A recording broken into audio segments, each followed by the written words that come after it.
Башкорт киевене арналган Беренче Республика байрамы Әбиәлил районында 2002 елда узгарылгайны.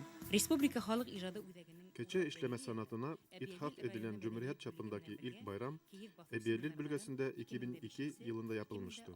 Başkurdistan Cumhuriyeti Halk Sanatı Merkezi'ne bağlı Ural Galerisi, Ebiyelil Valiliği Kültür Dairesi ile birlikte keçe işleme sanatı seminerlerini 2005 ve 2006'lı yıllarda düzenlemişti. Bu toplantılar gittikçe gerçek sanatsal bir anlam kazanmaya başladı. Bu seminerlere Miftahittin Akmolla adını taşıyan Başkurt Devlet Pedagoji Üniversitesi'nin Güzel Sanatlar Fakültesi öğrencileri ve değişik bölgelerin sanat okullarına çalışan resim öğretmenleri katılmaya başladılar. Başkurdistan Televizyon Kurumu'nun Hazine Sanat Programı bu faaliyetler hakkında belgesel filmler hazırladı. Geniş kitlelere bu sanatın geçmişini ve önemini anlattı. Tüp siri asıla. Ustanın kol güsügüne tugul, yürek yılığı, күңел матурлыгыла Киевгә күсә. Киевнең мөгъҗизәле һәм тере булуын тоя яшьтәр. Был бик мөһим иҗади асыш була.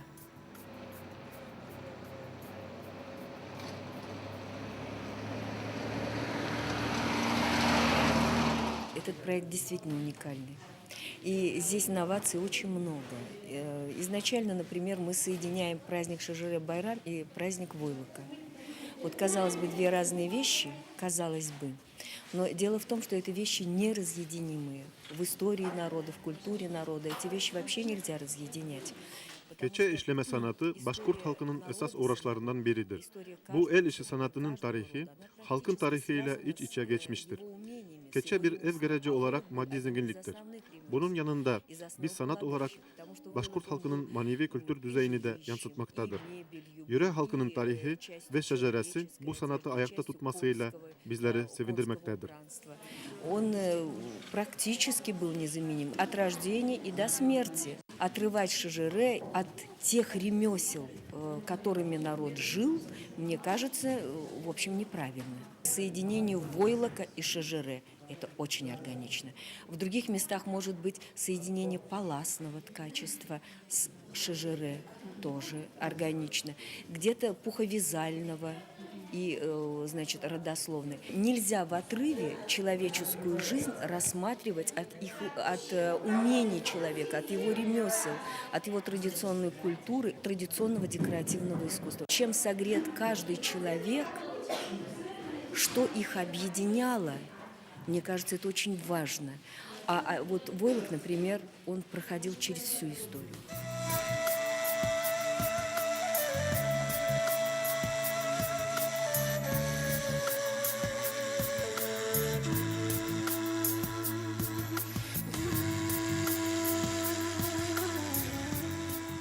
Киев yılını tuta, yildi, havda ütkərməy, utta yanmay.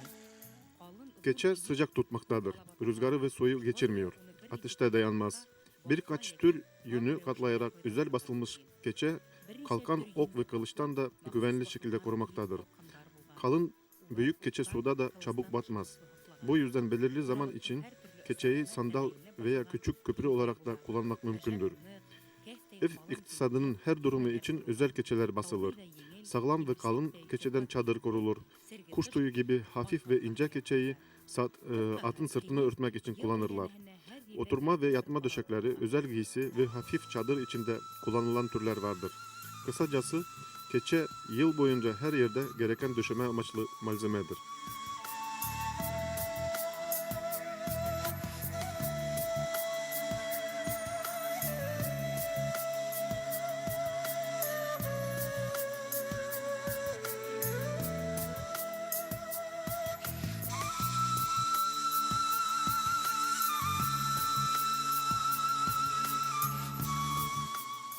Киев üçün mutlak küzgü yün alınır. Keçe için mutlaka sonbahar yani güz yünü seçilir. İlkbahar yünü daha çok örgü işleri için kullanılır. Döşek ve yorganlar ilkbahar yününden yapılır. Yorgan için ilkbahar yününü önceden yıkayıp hazırlarlar. Keçe için kesilen sonbahar yününü hiç yıkamazlar. Sadece iyice temizlenerek hazırlarlar. По замыслу команде должно было быть по 6 человек, по 6 участников.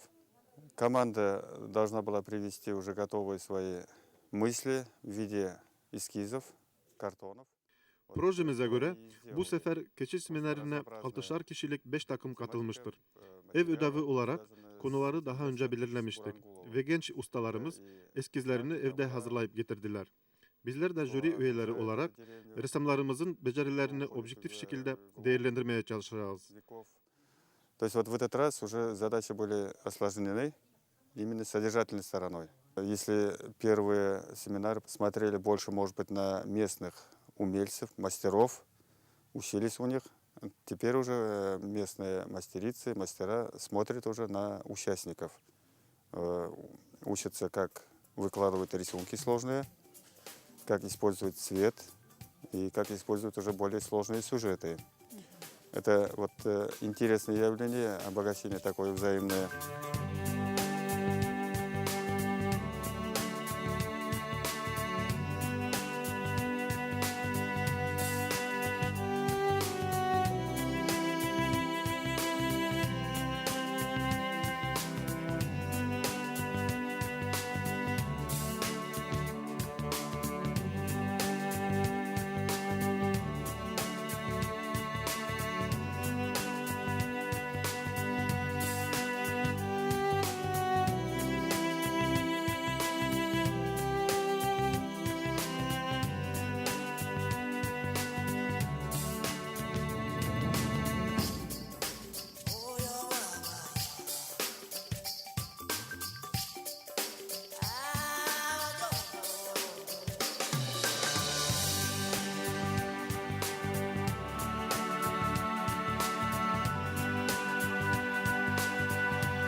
Keyif basу yengil iş түгел, ağır iş hanala.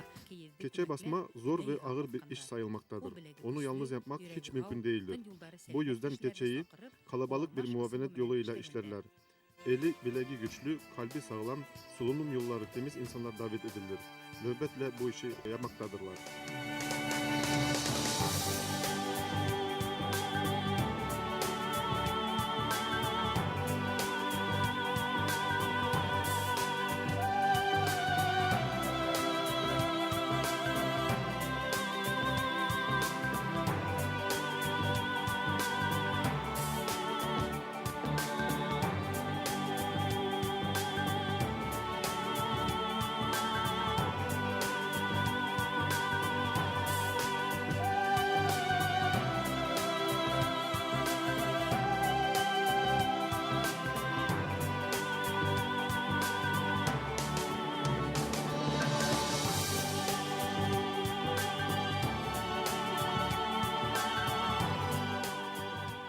Bizдің бөтә булмышыбыз ошо кейезгә бәйләнгән бит ул. Безнең милли, үзе безнең кейем дип атарга мөмкин инде, милли кейем. Безнең ата-бабаларыбыз ошондай кейемдәрдә кейеп үскәндәр икән, ошондай кейездәрдә йоклагандар икән. Харык йөннән эшләнгән баймалар әле һаман киң кулланыла бит инде. Ислап та уның менән аяк өшемәй. Keçe işleme sanatı köyümüz kadar halkımızın da milli el işi sanatıdır. Keçe işleme sanatı kuşaktan kuşağa geçmektedir. Annem büyük önemden öğrenmiş. Annem de bana 7 tane keçe numunesini bırakmıştı. Ben de sonuçta öğrendim bu işi. Keçe işleme bizim şeceremiz sayılır. Halen muavenet yoluyla bu işi yapmaktayız. Şecerə бит бөтә булган 7 буынды, буындарды барлай. Кейез дә бит шул буындар да буынга тапшырылып килгән. Әсәй кызга тапшырган. Кыздан тагы уның кызына тапшырылган бит инде. Шайбагас ошо буын бәйлелер дип уйлайм.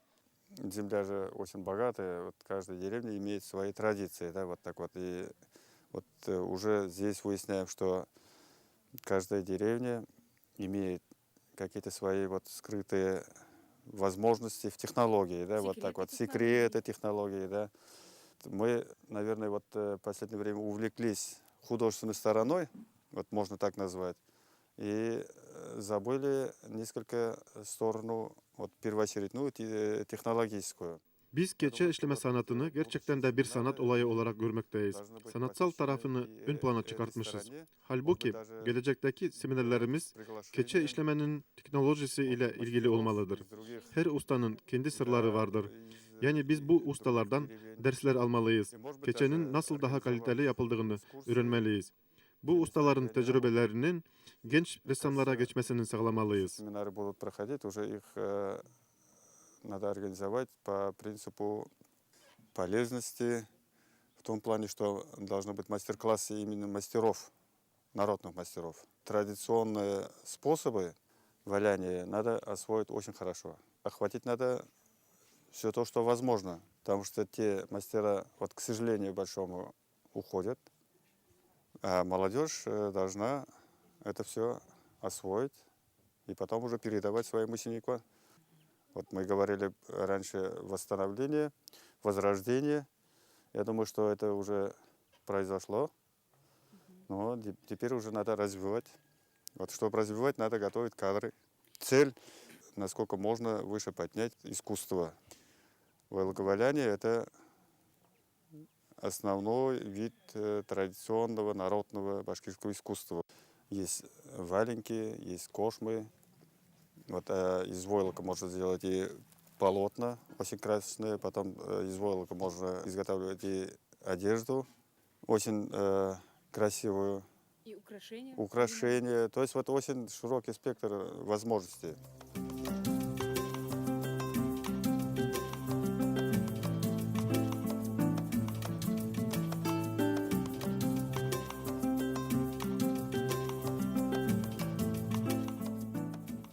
Башкорттарның киек басу шөгыле хакында рус галимдәре башкорт тырлыгын хүрәтләгәндә, киек харык йөненнән халык үзе әзерләгән бидәкле ер урын ябуы дип яза.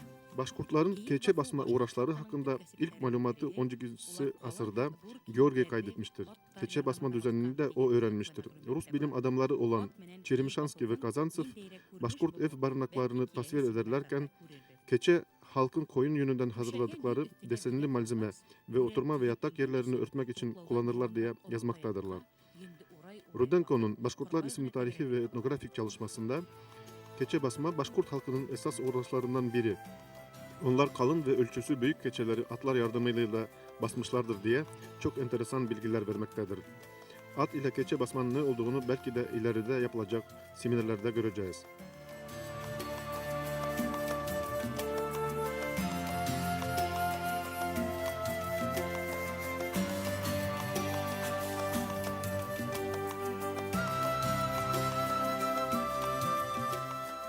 Таякка уралган коры йөндөт кире тагатып, асып карап, бидәкте тигезләгәндән һуң, бер ат басырылган йөн üstüne йока киндер тукыма ябалар. Düşenen yün üzerine deseni yerleştirince resim düzenli olarak uyuşması için oklavadan daha kalın olan sopaya yünü sararak bastırıp kuru şekildeyken döndürürler. Sopaya sarılan kuru yünü dağıtarak açıp bakarlar ve deseni düzenledikten sonra az bastırılmış yün üzerine ince keten kumaş örterler.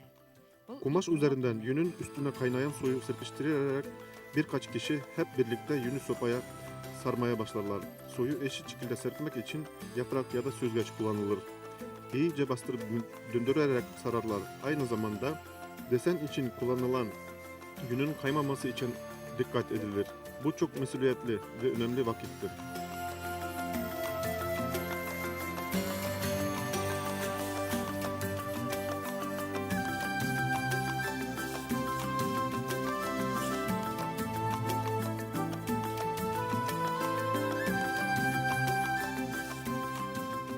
Таякка ныгытып урап алгас, йөкә бау менән бернисә урындан һыгып, бәйләп куялар. Эфеһу һибә-һибә 3-4 мәртәбә Kalabalık el gücüyle bastırırken bu güçlerin eşit olması da şart. Bu yüzden muavenette yer alanlar birbirini değiştiriyor veya yer değiştirerek baskıyı eşitliyor. Çalışanlar yoruldukları zaman birkaç dakika dinlenirler. Bu sırada onlar keçeyi de dinlendirelim, yorulmayı bilmesin gibi dileklerde bulunurlar. Yani kara tere batarak el bilekleri ve belleri yorulsa da keçe basma bir gür gönül ve neşe talep eder. Şamata neşeli şarkılar, keçeyi basarken iyi dilekler dileme mutlaka yapılması gereken adetler sayılır. Bu iş 1,5-2 saat zaman devam eder. Бұл мәлдә кейезді ял иттерәйек, ару талы уға йоқмаһын, диләр. Гомумән, кара тиргә төшөп, кул беләктәре, билдәре талып эшләһәләр дә, кейез басу көр күңел, шатлык белән башкарыла. Шаян һүзләр, такмактар гөрләп